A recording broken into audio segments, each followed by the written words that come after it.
그 다음에 근래에 한 종의, 그러니까 어디입니까? 묵조선 하는 조동종 얘기예요. 조동종을 엄청 계속 비판을 하고 있잖아요. 요즘으로 치면 위파사나가 조동종에서 하는 지감법하고 같은 건데, 이제 그걸 잘못하면 이렇게 된다라는 얘기니까 위파사나 자체가 틀린 게 아니에요. 이게 여기서 대종고 스님도 묵조선 자체가 틀렸다라고 얘기하면, 묵조선을 하는 사람들이 뭘 놓치고 있느냐, 그걸 얘기하는 건데, 내가 위파사나를 한다, 연불선을 한다, 가나선을 하는 사람도 마찬가지예요. 심지어 가나선을 하고, 제가 만난 사람 중에 자기는 가나선을 하고 조사선을 한다는 사람이 있었어요. 근데 어떻게 하냐 하니까 이렇게 하고 있더라고요. 묵조선 하고 있어요. 그냥 무작정 하도 하나 들고 평생을 있으면 된다고 생각하면서 가나선 한다 그러고, 아니면은 어디 찾아가가지고 하도를 받았다고 하면서 한다고 하는데 전혀 또 답을 한 번도 안 해봤대요. 그러면 자기는 가나선을 하고 있대요. 그래서 참 내가 답답해서 이 대종고 스님이 하듯이 뭐라고 얘기를 해봤는데, 그러니까 화를 내고 기분 나빠하고 그러더라고요. 그 대종고 스님이 뭐라고 하는지 한번 보십시오. 요즘 한 종에, 조동종에 삿된 스승이 있어. 묵조선을 서야 사람들에게 온종일 이 일에 관여하지 말고 쉬고 쉬되 소리를 내지 말라. 금시에 떨어질까 두렵다고 합니다. 쉬고 쉬어라. 우리가 흔히 하는 말이 내려놓아라 내려놓아라 이런 말을 많이 하잖아요. 근데 내려놓으라 내려놓으라는 뭘 내려놓으라 하는 건지도 모르고 내려놓으라 하는 데에 빠져 있어. 그리고 쉬고 쉬어야 된다, 내려놓아야 된다니까 사람이 너무 소극적으로 현실에 참여를 또 안 하려고 하고, 그건 현실 도피예요, 자기 스스로. 근데 본인들은 마음을 내려놓고 쉬니까 마음이 너무 편해졌어요, 요즘 마음이 너무 좋아요 라고 얘기하는 사람들이 있는데, 이제 이런 사람들을 비판하는 겁니다. 금시에 떨어질까 두렵다고 얘기하는 것은, 요거는 지금 여기라는 말이 요즘 톨레나 이런 사람, 톨레 얘기가 지금 여기 항상 깨어있어라 이런 말인데, 요거는 그런 의미가 아니라, 여기서 말하는 금시에 떨어질까 두렵다라고 대종고가 얘기하는 거는 무슨 뜻이냐면은, 눈앞에 벌어지는 현상세계에만 집착하는, 현상세계밖에 알지 못하는 거를 얘기하는, 현상세계에 끌려다니는 거를 금시에 떨어졌다라고 얘기하는 겁니다. 지금 보이는 현상에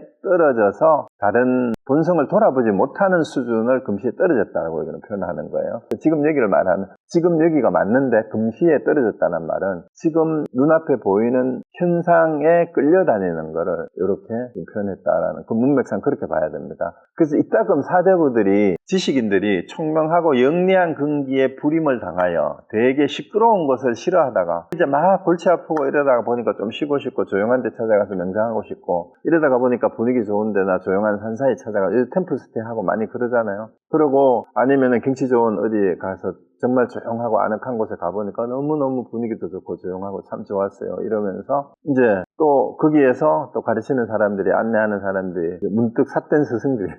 고요히 앉으라는 가르침을 받고 도리어 힘이 들어지는 것을 보고, 그러니까 막 스트레스 받고 이런 것들이 다 해소가 되고 막 억지로 힘써야 되고 이런 거 없이 마음이 편안해지는 거예요. 힘이 들어졌다라는 말이 이게 생력이라고 적어놨는데요, 진짜 좀 편안해지는 것 같고 힘을 안 써도 되는 것 같고 쉬워졌다 이런 뜻이에요. 힘이 들어졌다는 말은 힘을 들었다 이 말이잖아요. 그거를 보고는 곧 옳다고 여기고 다시 묘한 깨달음을 구하지 않고 다만 묵묵히 있는 것으로서 지극한 법칙을 삼습니다. 그래서 그렇게 해서 마음이 고요하고 안정이 돼서 난 참 평화롭고 아무 생각이 다 끊어지는 것을 마치 체험했다 그러고, 그래서 그것이 무슨 멸진정에 들어가는 것으로 착각을 하고 이런 식으로 얘기하는 경우가 많아요. 근데 그건 멸진정 아닙니다. 그런 거는 그렇게 해서 생각이 없어져서 마음이 편해진 건 멸진정 아니에요. 실제 분내 망상이 없어졌을 뿐만이 아니라 생사해탈에 대한 의심이 더 이상 없어야 돼요, 궁극적으로. 그렇게 돼야 멸진정이지, 그건 아닙니다. 그래서 저는 구업을 아끼지 않고, 구업이란 말이 혼을 내고 욕을 하고 삿대다고 욕을 하는 거잖아요. 이게 구업이란 말이에요. 이러한 폐단을 구제하였더니 이제 점점 그릇됨을 아는 자가 있습니다. 이제 좀 얘기를 알아듣는 사람들이 그래도 생긴다. 왜 그게 삿된 건지를 알아듣는 사람이 생긴다 이 말입니다. 그래서 공께서는 오로지 의심이 타파되지 않는 곳에서 창구하되 행주자화에 놓아버리지 마시기 바랍니다. 그래서 궁극적 의심, 생사에 대한 본래 면목에 대한 의심이 타파되어야 해탈이지, 그렇지 않으면 조용한 데 가가지고 마음이 편안해졌다고 그것이 공부가 되는 게 아니다라는 거를 대종고 스님이 거기서 머물까 싶어서 이렇게 삿대다 마군이다라고까지 욕을 하면서까지, 이거를 구업을 지으면서까지 힘써, 이거는 폐단, 이거는 그런 거 아니다. 예를 들면 요즘은 저런 거예요. 힐링 명상이라는 게 유행을 하잖아요. 힐링 명상이 현실 세계에서 스트레스 많고 막 트라우마가 있거나 우울증, 조울증이 있는 사람들한테 굉장히 도움이 많이 돼요. 그 사람들한테 효과가 있어요. 그 정신과나 카운셀러들이 상담하는 사람들도 응용을 해서 해요. 실제 효과가 있습니다. 의학적 효과도 있대요. 심지어 뇌파를 측정해보면 마음이 안정되고 이런 게 있대요. 그런데 그거는 세상에서 사람들이 너무 좋다고 생각하는 일종의 유행처럼 하는 그런 거예요. 그런데 대종고 스님이 제 입장에서 그게 나쁜 거 아니에요. 그게 필요한 사람들이 있어요가 아니라 많아요. 더 많은 사람들이 그게 필요해요. 대중들은. 그런데 대종고가 하는 얘기는 그 수준이 불교의 해탈이라고 말하면 안 된다 이 말이에요. 그 불교의 궁극적인 목표는 힐링 명상을 통해서 마음의 치유를 얻는 것이 아니고 궁극적 해탈까지 가야 되는데 거기에 모여서 마치 그것을 잘하는 것이 스승인 것처럼 생각하면 안 된다 이 말이에요. 그거는 스승은 아니에요. 그냥 카운셀러고 정신과 의사고 그런 거지. 그리고 그런 상담사지. 궁극적인 해탈을 하려면은 왜 이제 대종고가 이런 얘기를 하냐면은 출가한 스님들이나 분명히 편지에서 물어온 게 뭐예요? 1대4 인연을 해결하고 싶다라는 마음을 낸 사람이라고 그랬잖아. 그런 사람들에게는 힐링 명상 수준은 이거는 그냥 유치원 수준이야, 유치원 수준. 그런데 머물러면 안 된다 이 말이에요. 진짜 공부를 할 사람은. 근데 그게 필요 없다는 게 아니에요. 이것 때문에 오해를 받아요. 대부분 제가 강하게 여기 와서도 얘기를 했던 것도 사실은 우리가 교육 과정으로 얘기하면은 유치원, 초등학교, 중고등학교, 대학교 과정을 마쳐야 되는데 대다수의 지금 불교에 관심 있는 사람들은 초등 수준이고 중고등 수준이야. 그런데 여기에서 지금 강의하고 있는 대상은 대학원 박사과정 이상 다니는 사람들이 전문가가 되려고 하는 사람들이에요. 진짜 스승 노릇을 하려고 하거나 아니면 진짜 생사해탈을 해서 궁극적 깨달음을 얻고자 하는 사람, 정말 부처가 되고자 하는 사람들이 여기에 해당되는 얘기예요. 그러니까 그 사람들한테는 그 수준에 머물러 있어는 안 된다라고 그건 혼을 내야 돼요. 그 대학원 박사과정에 박사 논문을 쓰는 사람이 초등학생들 발표문 정도를 적어와가지고 나 너무너무 참 잘했어요 하고 이런 거를 바라면 안 된다 이 말이에요. 그래서 여러분은 어느 수준의 목표를 두고 있는지를 분명히 생각하시면 됩니다. 그래서 이 대종고 스님이 얘기하는 것은 또 이것이 출가한 스님들이 강원에서 전문 교과 과정의 필수 과목인 이유는 출가 수행자들이 전문적으로 해야 되는 그런 경지에서 요구되는 수준이다라는 거를 얘기를 이해를 하셔야 돼요. 그러면은 또 듣는 분들이 그럼 우리 같이 지금 여기 계신 분들 전부 다 사회생활 하시고 집에 계시는 분들인데 그거는 스님들이나 하지 우리 같은 사람이 그거는 또 아니라는 거예요. 스님이든 아니든 불교에 관심을 가지고 진짜 불교의 궁극적인 가르침의 목표가 뭘까? 생사해탈이라는 게 우리도 가능할까라는 의문을 한 번이라도 해봤는 사람이면 다 해당되니까 정말 거기에 관심이 있다면 제대로 해보시라. 대종고가 그 얘기를 하는 겁니다. 저도 대종고 스님의 서장을 강의하면서 강조하고 싶은 부분 바로 그 부분이에요. 오해하지 마시기 바라는 겁니다. 정말 공부를 하고 싶다면 제대로 한번 해야 되고 힐링 명상 수준에서 진짜 너무 강의가 좋았다, 명상 체험이 좋았다라는 수준에 머물지 말아라는 얘기인데 근데 조계종이나 이런 데서는 요즘 대중들이 신도수가 너무 떨어지니까 가나선 대중화 이러면서 힐링 명상이니 음악 명상이니 그림 명상이니 이런 거를 다 지금 포용을 하고 있어요. 그리고 또 불교가 어느 나라로 포교가 되든지 간에 그 나라의 전통 사상을 배척하지 않고 다 수용을 했듯이 그럼 오늘날의 불교는 그런 서양에서 개발됐던 그런 명상법이라든가 이런 걸 다 포용을 해야 돼요. 대중들한테는 포용을 해서 그걸 통해서 입문을 하게 하고 그 다음에 입문을 했으면 어느 정도 그런 거를 통해서 마음도 안정이 되고 적어도 자기를 돌아보고 일상생활에서 스트레스를 다스릴 정도 수준의 자기 마인드 컨트롤 할 정도 수준이면 그게 머물지 말아야 말이에요. 그게 머물지 말고 궁극적인 생사해탈 문제까지 한번 가보심이 어떠냐 하는 그 얘기입니다. 그래서 그러려면 어떻게 해야 되느냐? 어떤 스님이 조조 스님에게 묻되 계에게도 불성이 있습니까? 하니까 조조 스님께서 무라고 한 이 한 글자는 곧 생사의 의심을 부수는 칼날입니다. 이 칼과 칼자루는 다만 본인의 손 안에 있을 뿐이니 다른 사람에게 손을 대게 할 수 없습니다. 모름지기 스스로 손을 대어야 비로소 가능합니다. 그래서 이거를 누가 알려주는지 않아요. 아무리 강의해서 조조가 왜 무라고 했는지 이걸 해설한다고 그게 자기게 되지 않습니다. 그래서 본인 스스로 조조가 무라고 한 뜻이 뭔지를 자기 안에서 찾아보라 이 말입니다. 그래서 모름지기 스스로 손을 대야 비로소 가능합니다. 만약 생명을 버릴 수 있으면 바야흐로 스스로 손을 대겠지만 만약 목숨을 걸지 못하겠거든 우선 다만 의심이 부서지지 않는 곳에서 다 잡아 가십시오. 그래서 제가 전에도 자주 말씀드렸죠. 그래서 진짜 불교 공부를 하고 싶대요. 깨닫고 싶대요. 그래서 그분한테 물었어요. 목숨 걸 자신 있어요? 제가 물어봤어요. 그러니까 답답은 못하고 죽더라도 진짜 깨닫고 죽었으면 좋겠어요. 그 얘기 하더라고요. 그래서 불교는 생사해탈을 하고자 하는 공부인데 목숨 걸고 하려는 그 마음이 있어야 된다. 그 목숨을 건다는 게 뭐예요? 사실 출가가 그런 의미예요. 이 세상의 모든 부모 자식의 정을 다 끊어버리고 세속의 모든 명리를, 모든 일체 세속적인 욕망을 끊어버리고 그 해탈을 위해서 나를 버리겠다라는 거니까 뭐 목숨 건 거나 마찬가지잖아요. 세상에서는 나를 지워버리는 거니까. 그래서 이제 그런 사람이라야 진짜 이게 여기에 손을 댄다 이 말이에요. 본인 스스로가. 근데 만약 목숨을 걸지면 근데 그 정도까지 안 되거든. 출가할 정도가 아니거든 이 말이에요. 우선 여러분이 해야 될 거는 다만 의심이 부서지지 않는 곳에서 이 의심이 진짜 생사해탈을 계획에 불성이 있습니까? 하는데 무했네. 이거를 뜻을 안다면은 진짜 생사해탈을 할 수 있을까? 그 의심이 여러분이 있다면 거기에서부터 시작하시면 돼요. 어떻게? 그냥 질문을 그대로 계획에 불성이 있는다 했는데 저주는 뭐 때문에 무라고 했을까?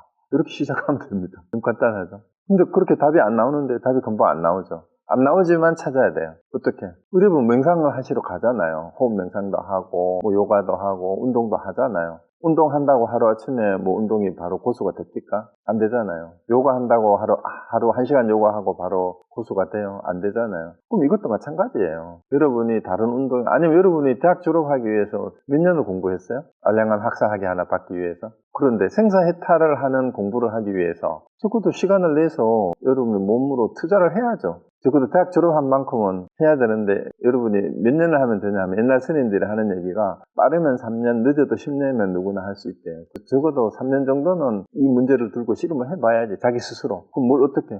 3년 내내 이것만 하는 거예요. 계획에 불성이 있습니까? 하는데 어째서 뭐라고 했느냐? 그게 되잖아요. 여기 계시는 분들이, 우리 여기 회장님도 계시는데 3년도 안 돼서 이 답을 찾았어요. 하면 됩니다. 근데 그걸 안 하고 해봤는데도 안 됩니다. 그거 얼마나 했어요? 몇 번 해봤어요? 안 되죠. 적어도 대학을 졸업하려고 해도 우리가 초등, 중고등학교 6년, 대학 4년 해가지고 16년을 공부를 해서 대학 졸업장 하나 받는데 그 정도 투자도 안 하고 생사해탈을 하는 공부를 하려고 했다면 그거야말로 진짜 공짜가 바라는 거예요. 그래서 공부를 제대로 해야 됩니다. 그리고 어떻게 하느냐? 일상생활 속에서 그렇게 하는데 문득 스스로 목숨을 한번 버리려 하면 고조다. 진짜 이게 제일 중요하다라는 생각으로 하면은 된다 이 말이에요. 진짜 목숨 걸고 해야 된다는 그 말입니다. 그때 비로소 고요한 때가 곧 시끄러운. 그래서 고요한 게 찾지 말아야 말이에요. 고요한 때가 시끄러운 때고 시끄러운 때가 고요한 때니까 언제 어디서나 마음의 평정이 있는 데가 고요한 때지 산속에 조용한 공기 좋고 물 좋은 데가 거기가 고요한 데가 아니다 이 말이에요. 시장 바닥도 고요한 장소가 될 수가 있어. 왜? 마음이 평정한 사람은.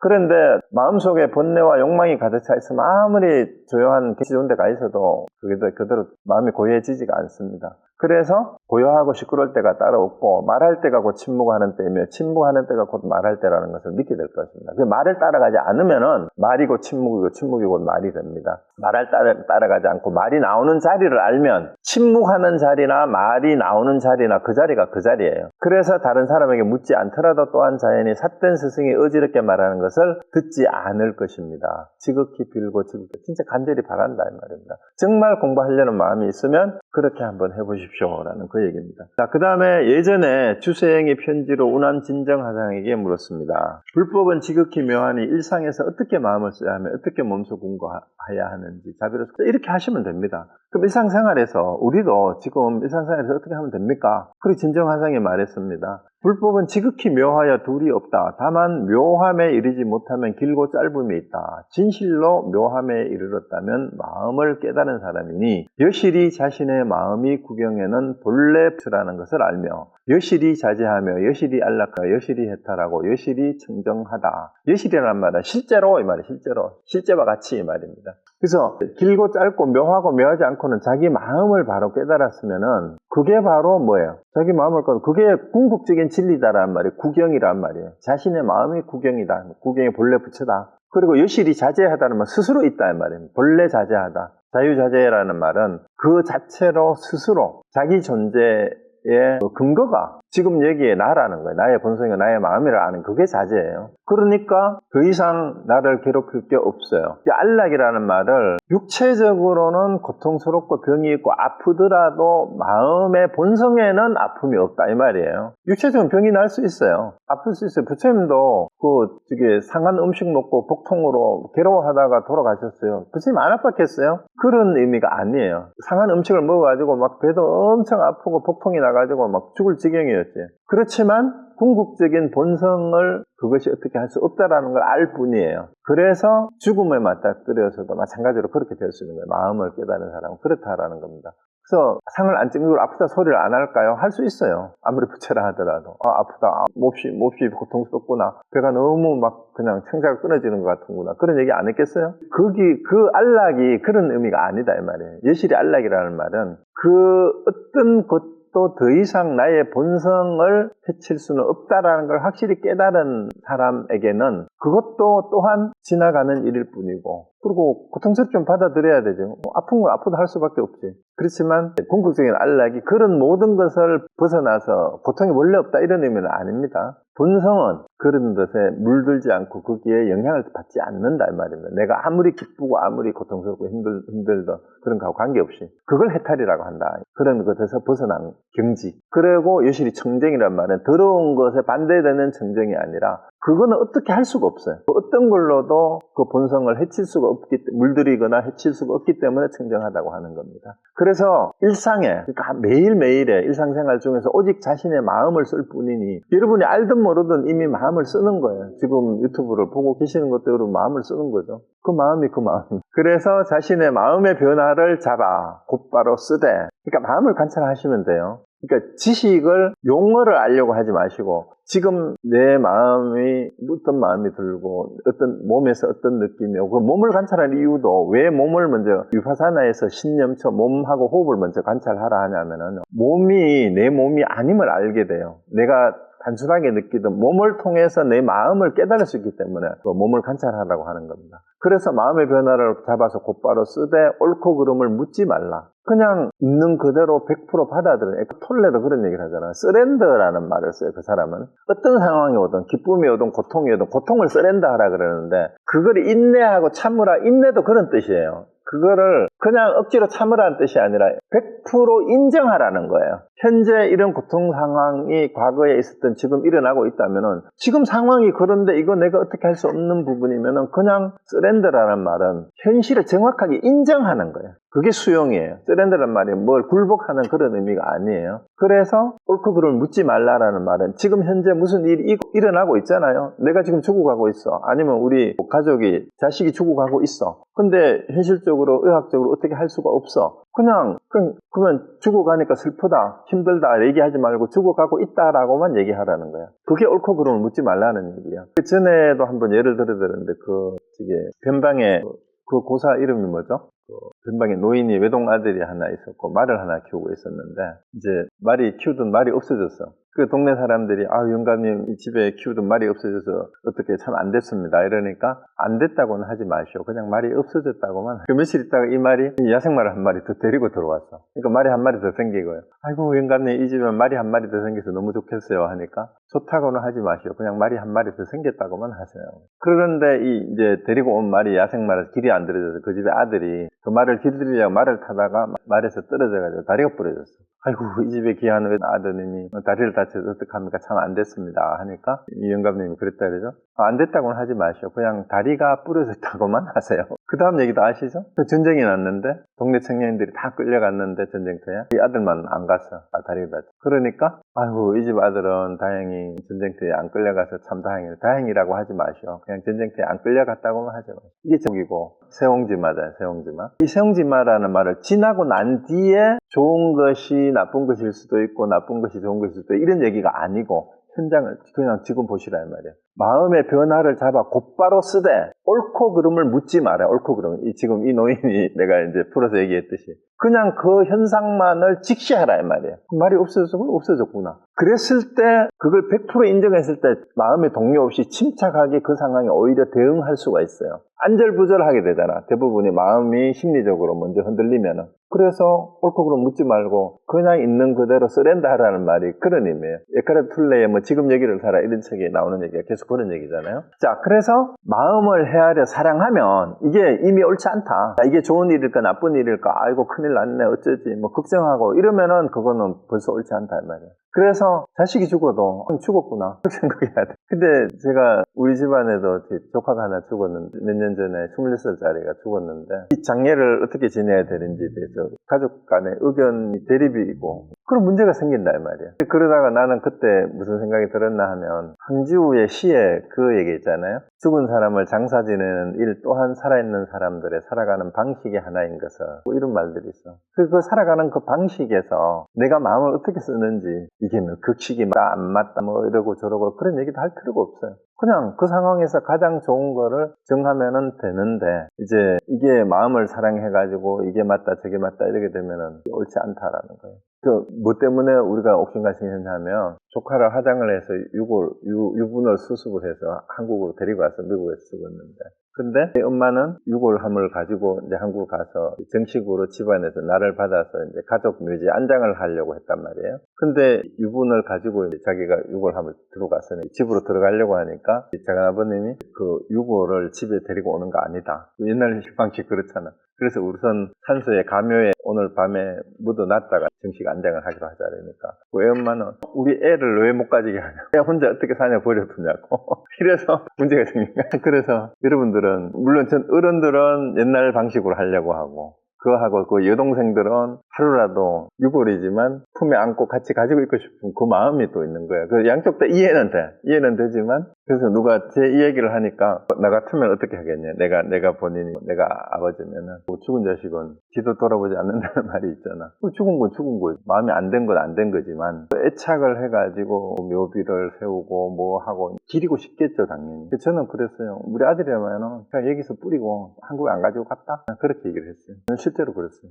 제가 그게 이제 죽음에 대해서 특별한 의미를 두지 않으면 그리고 어떻게 돌이킬 수 없고 그렇게 한다고 되는 게 아니라는 거 알면 그렇게 돼요. 그래서 스님들이 왜 화장해서 아무데나 뿌리라고 굳이 얘기하고 그 선생님, 혜암 선생님도 그랬어요. 죽고 나서 사리가 얼마나 나옵니까? 이렇게 물으니까 나는 부처님 진신사리라도 믿지 않는다 이래버렸어요. 숭배하지 않는다. 그것은 상이기 때문이다. 나는 사리가 나오지 않을 것이니까 택사리 하지도 말아라. 만약에 내가 죽어서 장례식에 택사리를 한다면 나하고는 원수다. 그리고 도시에서 죽으면은 그냥 화장장에 끌고 가서 그냥 태워서 버리고 이 산중에서 죽으면은 화장해서 반야청갱이를 한 편 모으면서 산에 뿌려라. 그냥 이렇게 얘기를 했어요. 그래서 그게 어떤 극단적인 상황, 결국은 생사해탈을 하는 그런 거잖아요. 그죠? 그런데 그것도 별게 아니라는 걸 아는 거야. 그 본성은 조차도 어떻게 할 수 없는 걸 알기 때문에 그런 얘기들을 할 수 있는 것이지 뭐 죽음을 초월해서 초탈해서 이런 거 아니에요. 궁극적인 본성의 뭐라 그럴까 특성을 알게 되면 깨달음이 뭔지를 알게 되면 거기에 진짜 걸림없이 자기가 사는 모습이 그런 식으로 드러날 뿐이다라는 겁니다. 그래서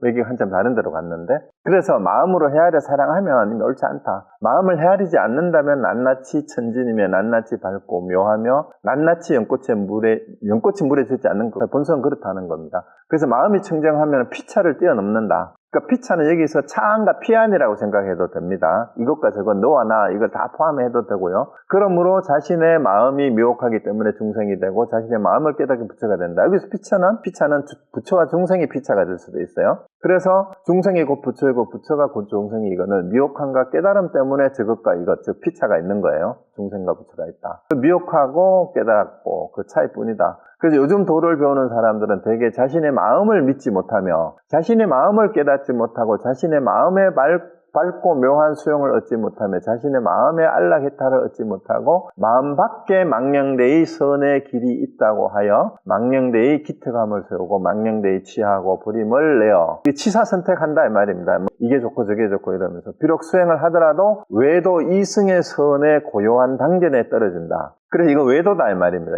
이른바 수행함의 단견과 상견의 구렁텅이에 떨어질까 염려된다. 단견은 자신의 마음의 본래 오묘하고 밝은 성품을 끊어버리고 한결같이 마음 밖에 공에 집착하여 선의 고요함에 머물러 있는 것이고 상견은 일체법이 공함을 깨닫지 못하고 세간의 모든 유의법에 집착하여 그것을 구경법으로 삼는 것이다. 자, 여기서 이제 상견과 단견을 완전히 다르게 해석을 했는데 그 의미만 알면은 돼요. 단견은 원래 초기 불교 경전의 단견이라는 의미는 우리 영혼과 육신이 이제 지속하느냐 지속하지 않느냐라는 질문에서 단견과 상견이라는 말이 유래가 되었어요. 그래서 우리가 죽으면 우리 마음도 우리 육체와 함께 없어지냐 그렇다고 하는 게 단견이고, 육신은 없어지지만 마음은 영원 불멸하다라고 생각하면 그건 상견이에요. 그럼 둘 다 뭐라고 하냐면, 불교에서는 거기에 대한 부처님 답을 하지 않아요. 다만 그렇게 하는 것은 그냥 끝난다라고 하는 게 단견이고, 영원히 지속한다 하는 게 상견이라고만 얘기를 하는데, 여기서는 그 비유를 잘 보세요. 단견은 자신의 마음의 본래 오묘하고 밝은 성품을 끊어버리고, 이 말은